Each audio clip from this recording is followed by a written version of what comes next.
ಪುಟ್ಟ ಶಾಲಾ ಮಕ್ಕಳಿಗೆ ಲೈಂಗಿಕ ಕಿರುಕುಳ ನೀಡುತ್ತಿದ್ದ ಕಾಮುಕನ ಬಂಧನ.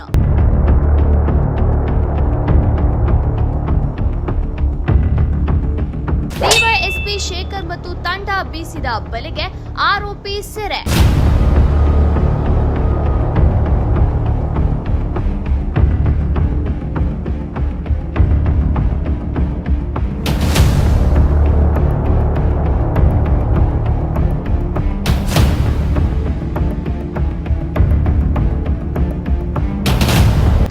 ಜಿಲ್ಲೆ ಗುಬ್ಬಿಯಲ್ಲಿ 7ನೇ ತರಗತಿ ವ್ಯಾಸಂಗ ಮಾಡುತ್ತಿರುವ ವಿದ್ಯಾರ್ಥಿನಿಯ ಮೇಲೆ ಲೈಂಗಿಕ ಕಿರುಕುಳ ನೀಡಿದ ಆರೋಪದ ಮೇಲೆ ತುಮಕೂರಿನ ಮಲ್ಸಂದ್ರದ ಆದಿಲಾಪುರದ ವಾಸಿ ರೇಣುಕಾ ಆರಾಧ್ಯ ಎಂಬುವವರನ್ನ ಡಿವೈಎಸ್ಪಿ ಶೇಖರ್ ಅವರ ನೇತೃತ್ವದಲ್ಲಿ Gubbi CPI Raghavendra, sub inspector Sunil Kumar ಹಾಗೂ ಸಿಬ್ಬಂದಿಗಳಾದ ನವೀನ್, ಜ್ಞಾನೇಶ್ ಹಾಗೂ ಮಧುಸೂದನ್ ಸೇರಿ ಆರೋಪಿಯನ್ನ ಬಂಧಿಸಲು ಯಶಸ್ವಿಯಾಗಿದ್ದಾರೆ.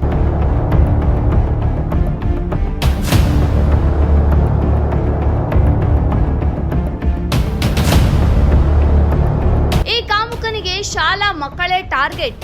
ಹಸು ವ್ಯಾಪಾರಕ್ಕಾಗಿ ಗುಬ್ಬಿಗೆ ಬಂದ ಈ ಕಾಮುಕ ವಿದ್ಯಾರ್ಥಿನಿಗೆ ಲೈಂಗಿಕ ಕಿರುಕುಳ ನೀಡಿ ತಪ್ಪಿಸಿಕೊಂಡಿದ್ದು, ಪೋಷಕರ ದೂರಿನ ಮೇರೆಗೆ ಪೊಲೀಸರು ಆರೋಪಿಗಾಗಿ ಬಲೆ ಬೀಸಿ ಸೆರೆ ಹಿಡಿಯುವಲ್ಲಿ ಯಶಸ್ವಿಯಾಗಿದ್ದಾರೆ. ಗುಬ್ಬಿ ಪೊಲೀಸ್ ಠಾಣೆಯಲ್ಲಿ ಪೋಕ್ಸೋ ಕಾಯ್ದೆಯಡಿ ಈ ಪ್ರಕರಣ ದಾಖಲಾಗಿದೆ.